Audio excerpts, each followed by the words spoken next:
And over now to the tensions in the Middle East, where Israel has launched unprecedented strikes on Iran, targeting its nuclear program and military leaders. Prime Minister Benjamin Netanyahu, in an address, said his attack will last many days. Meanwhile, an Israeli official has revealed that Israeli Prime Minister Benjamin Netanyahu is set to speak to U.S. President Donald Trump later today, adding that Netanyahu is also expected to hold a situational assessment later today. We'll have more details in this report.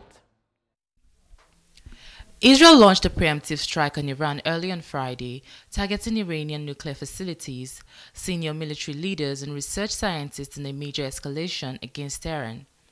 Israel Defense Forces confirmed in a statement that its jets have completed the first stage attack, notably strikes on dozens of military targets, including nuclear targets in different areas of Iran. Israeli Prime Minister Benjamin Netanyahu said in a video address that the goal of the ongoing operation is to strike Iran's nuclear infrastructure. This operation will continue for as many days as it takes to remove this threat. For decades, the tyrants of Tehran have brazenly, openly called for Israel's destruction. They've backed up their genocidal rhetoric with a program to develop nuclear weapons. In recent years, Iran has produced enough highly enriched uranium for 9 atom bombs. 9. In recent months, Iran has taken steps that it has never taken before, steps to weaponize this enriched uranium. And if not stopped, Iran could produce a nuclear weapon in a very short time. It could be a year, it could be within a few months, less than a year. This is a clear and present danger to Israel's very survival. Chief Commander of Iran's Islamic Revolution Guards Corps, Hossein Salami, and Deputy Army Commander Gholam Ali Rashid were martyred as a result of the airstrikes. The Israeli airstrikes also killed 2 Iranian nuclear scientists, identified as Mohammad Mehdi Tehranchi and Ferdun Abbasi. However, the Iranian side has denied reports that Chief of Staff of the Iranian Armed Forces was killed in the Israeli airstrikes. A spokesman for the Iranian Armed Forces said that Israel, with the support of the United States, launched attacks on many places in Iran, including residential areas, and will pay a heavy price for this, and await strong response from the Iranian Armed Forces. Reports say explosions were reported in Tehran and some counties as multiple casualties, including women and children. Both Israel and Iran closed their airspace following the attack. Israel has declared a nationwide state of emergency. In a swift response, U.S. Secretary of State Marco Rubio denied any U.S. assistance or involvement in the unilateral attack, adding that Israel had told Washington that it believed the strikes were necessary for its self-defense. Recall that on Thursday, U.S. President Donald Trump warned of a possible massive conflict in the Middle East while arguing that he wants to have an agreement with Iran. The situation following Israeli airstrikes in the Iranian capital early Friday has raised concerns among local residents in Tehran about a potential escalation of tension in the region. All right, joining me to discuss the Israeli strike on Iran is global affairs analyst Dr. Jide Ojo. He joins me virtually. Thanks for joining us, Dr. Ojo. It's my pleasure. Good afternoon. This was widely unexpected, not even by the U.S., because the U.S. has been asking Israel to hold off this attack. So what do you make of this latest escalation? It would seem like Israel is taking a huge gamble as well. Of course, it's a gamble on the part of Israel. And, you know, as your station has put it, this is a preemptive and unprovoked attack on the people of Iran. This is reminiscent of what happened in April and October last year, when there was a direct conflict between Israel and Iran. Hitherto, it has always been a proxy fight between the Iran-supported rebel groups like the Hezbollah in Lebanon, the Hamas in Palestine, the Houthi rebels in Yemen, and other similar terror groups. But in April and October last year, we witnessed a direct conflict between Israel and Israel and Iran, where some of the military commanders of Iran were eliminated. And today, too, we have seen the killing of at least 6 of Iranian scientists and military leaders. It has also been reported that there are innocent casualties of victims, about 50 of them that were said to have been injured in some residential areas.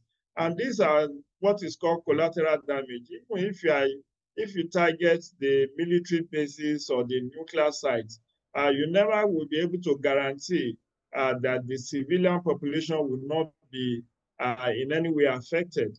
And this escalation of conflict between Israel and Iran is a threat to global peace. It's a threat to global peace, not just a threat to peace in the Middle East. Because when the chips are down, when the push comes to shove, everyone in the world will be affected. As it is now, the global absolutely, price will be affected. Dr. Jide, because we saw the impact, earlier on, and even now, the Russia's invasion of Ukraine and how that affected food security around the world. So absolutely. But I also wanted to ask you, Iran has called this a declaration of war, saying its military won't let Israel go unpunished. But when you look at the targeted nature of these strikes and how Iran's axis of resistance have so far been decimated in that region, including Hezbollah, how vulnerable is Iran now? And do you think that it has the capacity for direct military strikes? Well, it does. It does have. Recently, I think it struck some of the military bases of Israel. But you cannot put Iran and Israel on the same military arsenal because the truth is Israel is backed by Western forces from the US to the other members of the Security Council, with the exception of China and Russia, talking about UK, talking about France. They are all in support, and they told the land of Israel.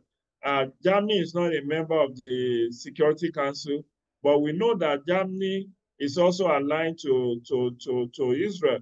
So when you see those powerful forces behind Israel, it will be an unbalanced warfare between Israel and Iran.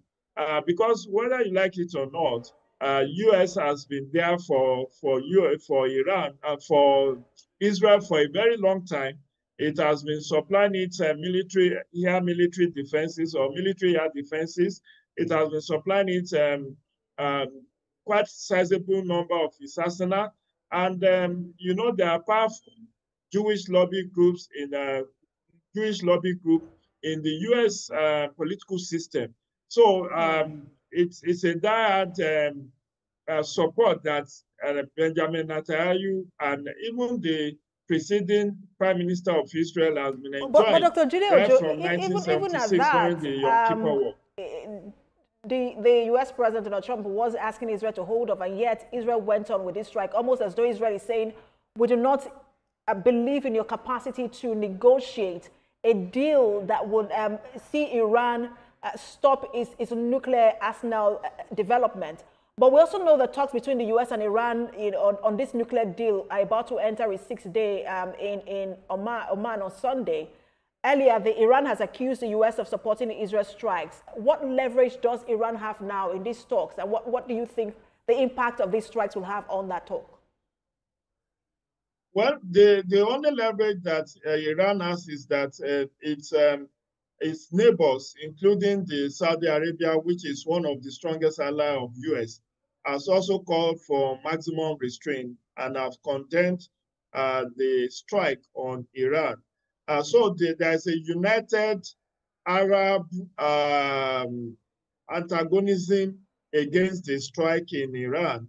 And that counts for something because, as you know, Donald Trump just came back from Saudi Arabia some weeks back, where it has gone to negotiate some deals.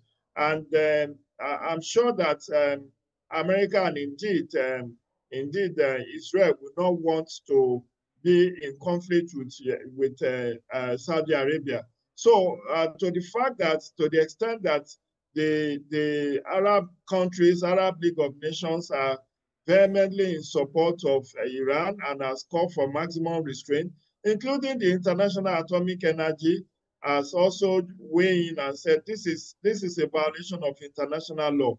I think all people of goodwill, including the United Nations, whose General Secretary Antonio Guterres has also come out with a press statement urging for maximum restraint. I think in the light of all of this, there should be a kind of the escalation. And like I said, this is not new.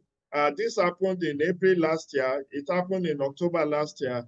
And it's now been revitalized or reactivated in June 2025. But whether we like it or not, this will affect global peace unless people of goodwill join forces and there is sufficient political will to rein in Israel. Just last week, I saw Ehud Olmert, former Prime Minister of Israel, even condemning his successor, Benjamin Netanyahu, about the genocidal attack in Gaza. So it shows that even within the Israeli community, there is no unanimity of support for Benjamin Netanyahu. There is an attempt at a possible de-escalation. It will also seem like the U.S. wants to take advantage of these two to leverage, in those talks going on in Oman. Thank you so much for your time and your analysis, as always. Global Affairs Analyst, Dr. Jide Ojo. My pleasure. Do enjoy your weekend. Keep safe and stay blessed.